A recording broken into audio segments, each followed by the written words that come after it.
Le français est une langue initiatique, à la différence de la plupart des autres langues.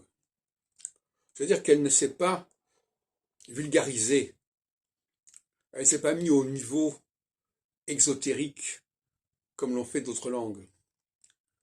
Pour les autres langues, vous avez des textes écrits, et bien pour les prononcer correctement, il suffit d'apprendre l'alphabet et on s'en débrouille.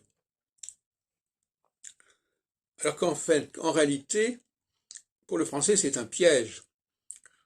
Si on n'a pas les codes de lecture de l'écrit, on va produire une langue qui ne sera pas du tout la langue française idéale, qui sera une langue dépravée, corrompue.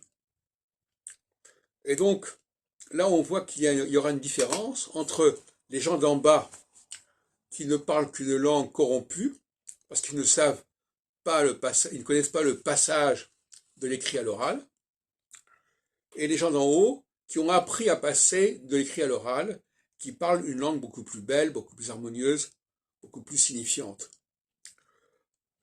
Donc là, nous avons une sorte de système à deux étages, une humanité d'en bas qui est limitée par l'écrit et qui réduit l'oral à l'écrit, une unité d'en haut qui est capable de sublimer l'écrit pour accéder à l'oral.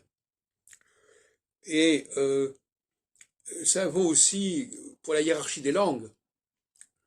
Par exemple, le français est une langue initiatique beaucoup plus que l'anglais ou que l'italien. Et par conséquent, il y a une hiérarchie là qui se met en évidence.